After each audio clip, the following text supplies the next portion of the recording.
আসসালামু আলাইকুম viewers, welcome back to my channel Sadia's food recipe. আজকে আমি আপনাদেরকে তৈরি করে দেখাবো টমেটো কেচাপ বা টমেটো সস। তো আজকের কেচাপটা আমি সবচেয়ে সহজ উপায়ে কিভাবে তৈরি করা যায় সেটাই আপনাদের সাথে শেয়ার করব। আশা করছি আমার আজকের রেসিপিটা আপনাদের ভালো লাগবে। তো চলুন দেখে নিই এই সসটা কিভাবে তৈরি করতে হয়। তো প্রথমে আমি এখানে নিয়ে নিয়েছি টমেটো, আর এখানে আমি 600 গ্রামের মতো টমেটো নিয়ে নিয়েছি। আর টমেটোটাকে আমি খুব ভালো করে ধুয়ে পরিষ্কার করে নিয়েছি। এখন আমি টমেটোগুলোকে কেটে নিব। আর টমেটোটা কাটার সময় উপরে যে শক্ত অংশটা থাকে সেটা কেটে বাদ দিয়ে নিচ্ছি। এখন আমি টমেটোটাকে এরকম লম্বা লম্বা করে কেটে নিচ্ছি। আপনারা চাইলে টমেটোটাকে আরও ছোট ছোট করে কেটে নিতে পারেন। তো এভাবে করে আমি সবগুলো টমেটো কেটে নিচ্ছি। আর টমেটো সস বানানোর ক্ষেত্রে টমেটোটা একটু ফ্রেশ নেওয়ার চেষ্টা করবেন, এতে করে সসটা খুবই টেস্টি হয়। তো আমার সবগুলো টমেটো কেটে নেওয়া হয়ে গেছে। এখন আমি এদিকে চুলায় একটা হাঁড়ি বসিয়ে নিয়েছি। এখানে আমি এখন টমেটোগুলো দিয়ে দিচ্ছি। এখন এখানে দিয়ে দিচ্ছি হাফ কাপ পরিমাণে পানি। এটাকে এখন আমি একটু নেড়েচেড়ে মিশিয়ে নিব। তারপর আমি এটাকে মিডিয়াম হিটে ঢাকনা দিয়ে ঢেকে রান্না করে নিব টমেটোটা সেদ্ধ হওয়া পর্যন্ত। তো টমেটোটা সেদ্ধ হতে কিন্তু 10 থেকে 15 মিনিটের মতো সময় লাগবে। তো আমার কিন্তু 10 মিনিটের মধ্যেই সেদ্ধ হয়ে গেছে। তো দেখতেই পাচ্ছেন টমেটোটা কিন্তু অনেকটাই সফট হয়ে গেছে। তো আমাদের টমেটোটা কিন্তু সেদ্ধ করে নেওয়া হয়ে গেছে। এখন আমি এটাকে চুলা থেকে নামিয়ে ঠান্ডা করে নিব। তো আমার সেদ্ধ করে নেওয়া টমেটোগুলো কিন্তু ঠান্ডা হয়ে গেছে। এখন আমি এগুলোকে একটা ব্লেন্ডারের জগে নিয়ে নিচ্ছি। এটাকে এখন আমি ব্লেন্ড করে নিব।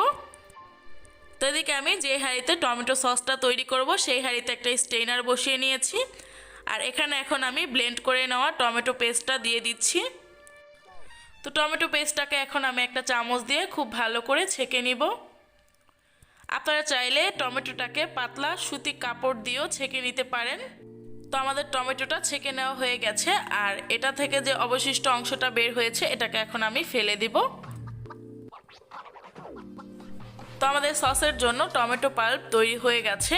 আপনারা চাইলে এই টমেটো পাল্পটাকেও সারা বছরের জন্য ডিপ ফ্রিজে সংরক্ষণ করে রাখতে পারেন। তো এখন আমি হাঁড়িটাকে চুলায় বসিয়ে নিয়েছি।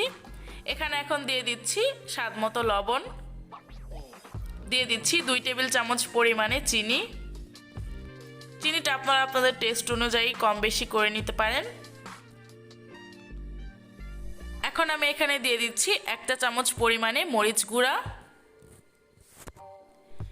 দিয়ে দিচ্ছি 1 টেবিল চামচ পরিমাণে হোয়াইট ভিনেগার। তো এখন আমি সব কিছু খুব ভালো করে মিশিয়ে নিব।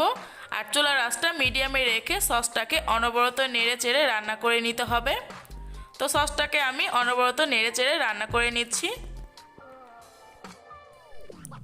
তো সসটাকে আমি 5 মিনিটের মতো রান্না করে নিয়েছি। আর এর মধ্যে দেখতে পাচ্ছেন সসের কালারটা কতটা সুন্দর এসেছে।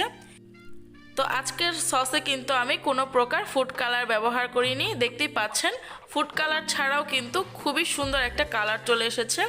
তো এর মধ্যে কিন্তু আমার টমেটো সসটা হয়ে গেছে। দেখতেই পাচ্ছেন সসটা কিন্তু অনেকটাই ঘন হয়ে গেছে।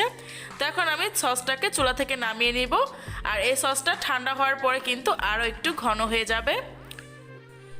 তো আজকের রেসিপিতে আমি যেভাবে সসটা বানিয়েছি আপনারা যদি same to same process follow করেন সেক্ষেত্রে আপনাদের সসটাও অনেকটাই পারফেক্ট হবে।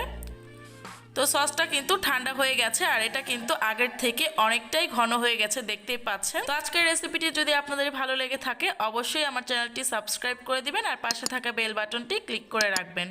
তো এতক্ষণ আমার সাথে থাকার জন্য আপনাদের সবাইকে অসংখ্য ধন্যবাদ। আপনারা সবাই ভালো থাকবেন, সুস্থ থাকবেন। আল্লাহ হাফেজ।